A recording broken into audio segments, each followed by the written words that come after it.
Hello and welcome to the shop. Classic Nib just sent me 3 of their new Junior Joshua rollerball pin kits. Now they had this kit specifically designed for them and they are the only distributor of it.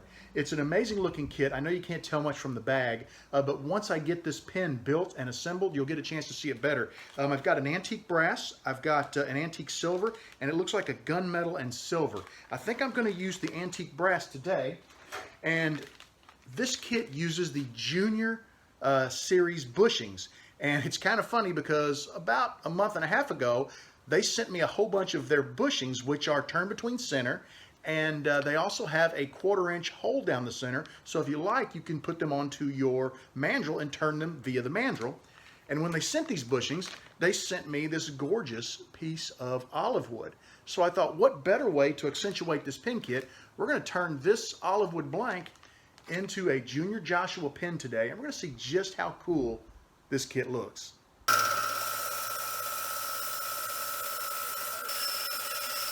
I'm going to start by drilling the cap first, and that requires a 12.5mm bit.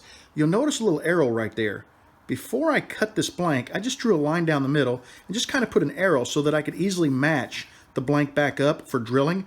I always like to drill from the center of the blank out. That way, if there's any wander at all by the bit, I still get a nice matchup where the 2 blocks of wood go back together.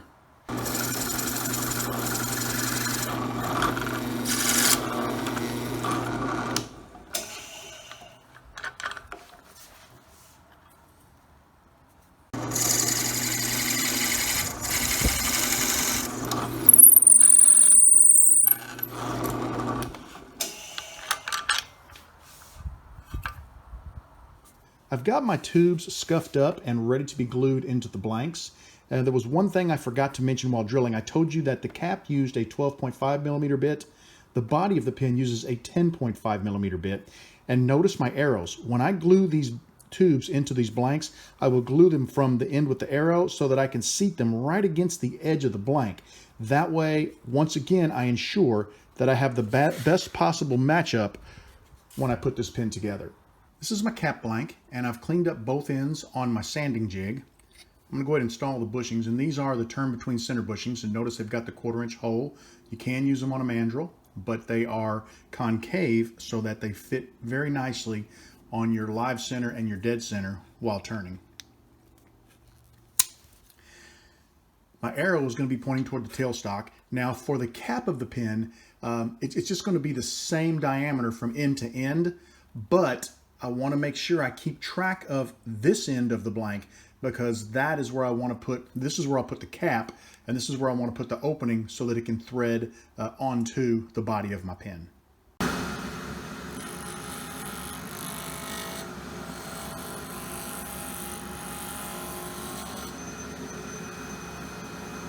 I've got my blank turned down to the bushings on both sides.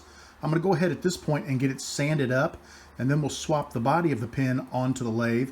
We'll get it turned, sand it, and then I probably will go ahead and use a mandrel and finish them both at the same time. I've gone ahead and chucked up the blank for the body of my pin. This will be the nib end of the blank. This will be the cap end. This bushing is a fraction larger than this bushing. This is the cap, and you'll remember the arrow was pointing this way, so what that means is when the cap is assembled, I'll flip it around and it will thread onto the body, and I'll have the best chance of grains matching. So you want to watch that when you put it together. The first time I went to put this on the lathe, I had the bushings reversed and I had the arrow pointing this way, and what that would have done is meant the grain would have lined up when the pin was posted, or the cap was posted, not when the pin was closed.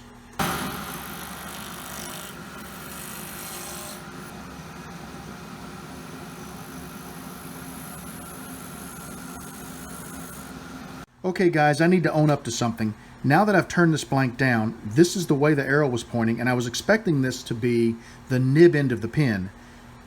It should have had the larger bushing. Looking at it, I can see that the larger bushing is on this end. So I did exactly what I was trying to avoid doing. So what that means is when the cap is posted, my grain will line up.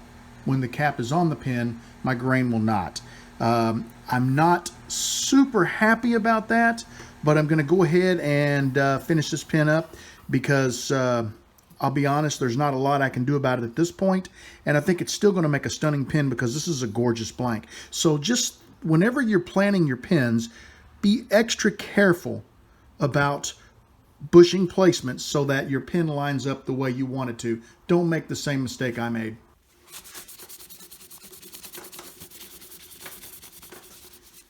I always love putting that first coat of CA on olive wood because it's so beautiful.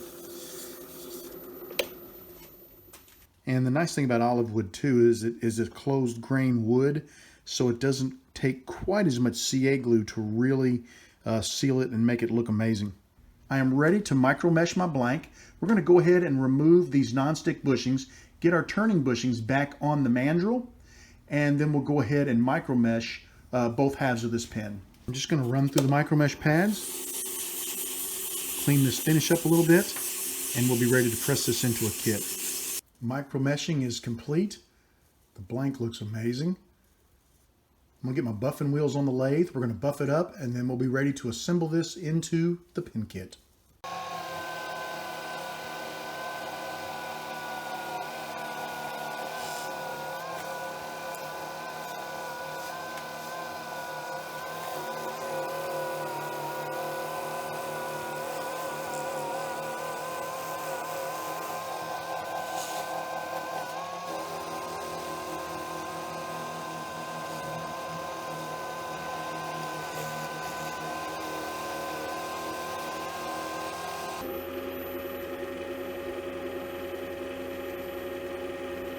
I'm ready to begin assembly of this pin.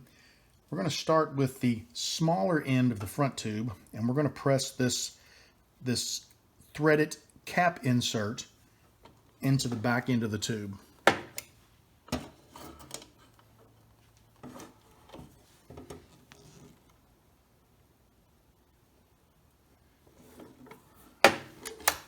Now we're going to thread the cap on, and the cap already has the spring inside of it. Now we have a threaded insert for the front, or the larger end of the front tube.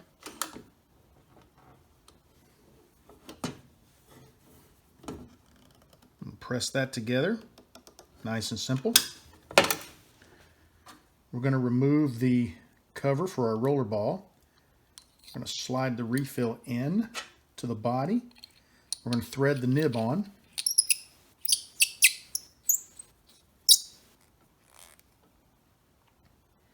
That section's good.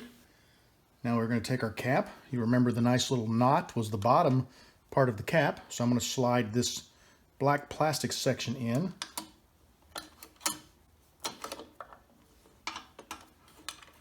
I'm going to go ahead and press that into place. Presses very easily. That's nice.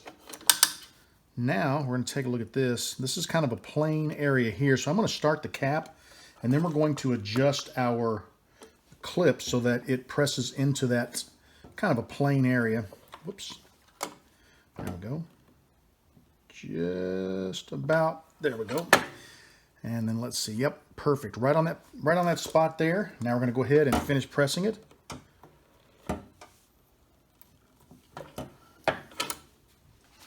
All right, nice, very nice. And that is our Junior Joshua. Take a look at that. Isn't that a gorgeous pin?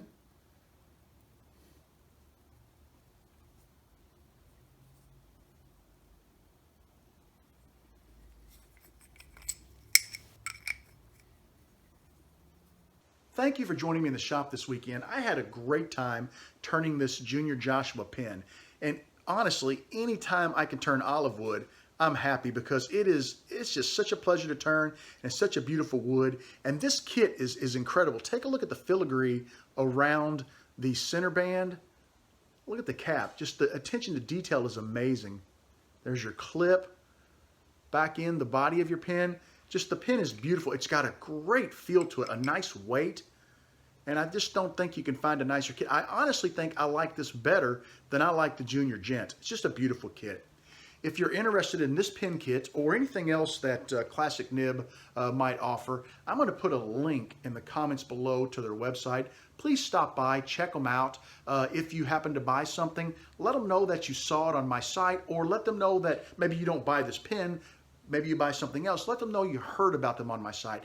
That just helps everybody. It's one of the nice things about this community is it's a huge community, but it's a really small community because it seems like everyone knows everyone and everyone kind of helps everyone out. So be sure to tell them that you saw it on one of my videos. I would appreciate that. I'd like to thank you so much for joining me in the shop. I want you to know that you are always welcome in my shop. You come back and see me again real soon, and have a wonderful evening. Take care, everybody.